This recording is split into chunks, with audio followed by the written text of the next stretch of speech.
Baik, Assalamualaikum warahmatullahi wabarakatuh. Sebelumnya, perkenalkan, Ibu, nama saya Muhammad Hafiz Al-Ghazali, biasa dipanggil Hafiz, dengan NIM 1010824000036.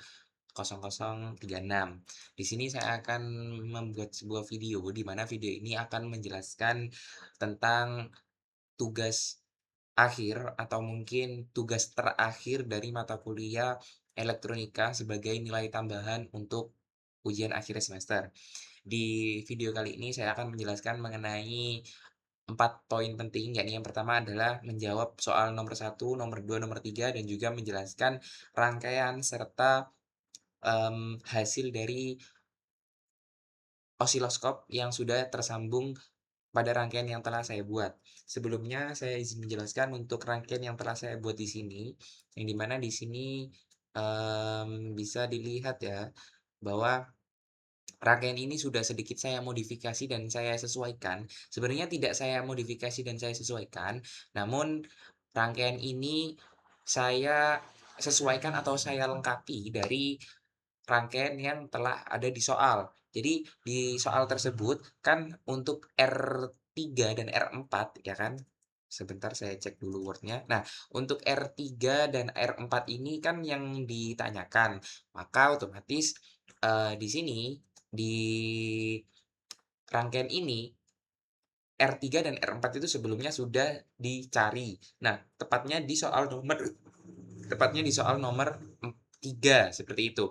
Nah, dapat dilihat juga di situ bahwa rangkaian sudah ditambahkan dengan osiloskop. Sedangkan pada soal kan tidak ada osiloskop. Makanya tadi saya katakan bahwa rangkaian ini sudah saya sesuaikan dengan sebenar-benarnya rangkaian ini dapat bekerja dengan optimal. Nah, di sini saya ingin me masuk me terkep maaf, masuk mana sih? Nah, masuk pada rangkaian, penjelasan soalnya di sini. Nah, di sini sudah tertera nama saya, NIM, dan juga kelas, di mana soal yang pertama adalah jelaskan syarat atau kriteria apa yang harus dipenuhi oleh sebuah rangkaian elektronik itu berisolasi. Nah, di situ kan saya tuliskan bahwa syarat yang pertama itu adalah, magnitudenya atau penguatan loop-nya. Nah, loop gain itu harus sama dengan atau lebih besar ya, lebih besar dari satu, yang maksudnya adalah penguatan A kali feedback faktor, beta harus lebih dari atau sama dengan satu, tapi lebih baiknya itu lebih dari satu. Kalau dia kurang dari satu, maka sinyal itu bakal berkurang. Kalau lebih dari satu, sinyal bakal membesar terus sampai jernih, seperti itu. Jadi, aturannya itu adalah supaya persis satu atau stabil, seperti itu. Syarat yang kedua ya ini adalah fasa, di mana, total total dari pergeseran fasa itu di seluruh rangkaian harus 0 derajat atau ada ataunya, atau 360 derajat. Nah, di mana maksudnya itu adalah sinyal yang kembali ke input itu harus sefasa dengan sinyal aslinya, bukan berlawanan. Nah, kalau berlawanan justru bakal saling cancel, tidak ada osilasi. Syarat kedua ini juga harus dipenuhi berbarengan dengan maksudnya harus diikuti dengan berbarengan. Kenapa? Karena kalau tidak, rangkaian tidak akan berosilasi, seperti itu. Nah, soal yang kedua ya ini adalah, mmm, untuk sebuah osilator sinusoidal jenis jembatan Wien supaya bisa berisolasi di frekuensi 50 kilohertz, tentukan nilai C jika R1 dan R2 sama nilainya yaitu 1 kilo ohm. Nah, di sini R1 dan R2 ini hanya berupa perumpamaan untuk mendapatkan nilai C. Nah, untuk nanti mendapatkan nilai R1 dan R2 yang maaf, untuk mendapatkan nilai R3 dan R4 nanti di nomor 3, seperti itu. Nah, oke, di sini berarti kita untuk mencari nilai ini apa namanya, R1 dan R2. Nah, sekarang kita hitung dulu kapasitor yang dibutuhkan untuk osilasi 50 kilohertz. Rumusnya sederhana, yaitu 1/2pi kali R kali C.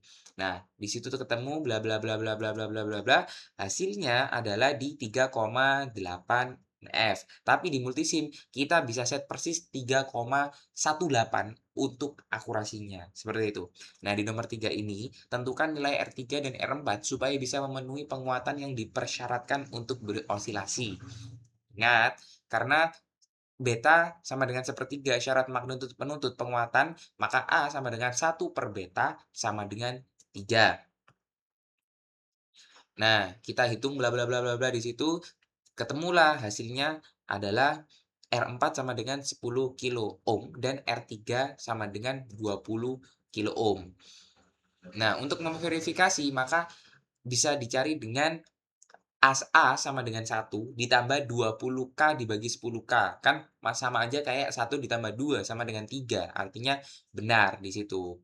Nah, setelah ketemu nilai R4 dan R3 ini, saya di sini buatkan juga maksudnya saya masukkan ke dalam rangkaian yang tadi saya buat, seperti itu. Saya ganti dulu window-nya. Nah, ini dia window-nya yang ini. Aduh, ini kok ke-zoom gini? Sebentar sebentar. Salah. Bentar. Ini saya select di sini. Sini. Nah, ini. Bentar, belum jalan multisim-nya. Bentar, ini saya nonkan dulu. Nah, di sini kan dilihat itu, apa namanya, bahwa sinusoidalnya maaf, gelombang sinyal sinusoidalnya itu murni. Artinya gelombangnya itu tidak cacat dan smooth atau bisa dibilang apa ya, smooth itu ya, lembut, ya seperti itulah. Nah, output osiloskop itu menunjukkan bahwa gelombang sinul itu bersih dan stabil. Nah, maksudnya itu maksud saya. Yang ini membuktikan bahwa rangkaian berhasil berosilasi. Yang kedua, frekuensi akurat sesuai target yaitu adalah 50 kHz. Dan yang ketiga adalah amplitudenya itu stabil, tidak membesar ataupun mengecil. Yang keempat, bentuk sinusoidnya itu murni sama seperti statement saya yang pertama tadi, tidak ada clipping ataupun distorsinya. Yang kelima itu adalah simetris, tidak ada DC offset. Singkatnya, gampangnya atau kesimpulannya itu adalah semua syarat itu terpenuhi atau osilasinya berhasil. Kalau dari rangkaiannya saya close dulu ini, apa namanya, osiloskopnya jangan di-close deh. Oh, nggak bisa kalau nggak di-close. Nah, kalau di situ kan bisa dilihat saya menggunakan tipenya itu adalah UA741CD, ya kan. Bagian R1-nya 1K ditambah C1 3,18 NF, jadi bisa kita inputkan, secara presisi ya, yang kapasitornya, R2-nya 1K juga di situ, ditambah C2 sama 3,18 NF. Kemudian bagian OPA-MP-nya yang saya omong tadi menggunakan tipe UA741 ya kan, UA741CD. Inputnya itu dari Windbridge, input ya itu tadi, kemudian cara kerjanya itu dari Windbridge, terus ke output sinyal, terus diperkuat 3 kali dan feedback-nya sepertiga balik, seperti itu. Ya, kurang lebih seperti itu, terus juga di sini, mana ini? Nah, di sini juga di rangkaiannya ini kan R4-nya kan 1 kilo ohm, terus R3-nya di situ saya deklarasikan 2,2 kilo ohm. Ya, seperti itu. Baik, mungkin sekian dulu dari saya. Mohon maaf apabila ada salah dan lebihnya. Saya mohon maaf yang sebesar-besarnya. Terima kasih Bu Iva, untuk 1 semester ini saya ucapkan sehat selalu. Ya itu tadi. Sekian dari saya Hafiz, pamit undur diri. Wassalamualaikum warahmatullahi wabarakatuh.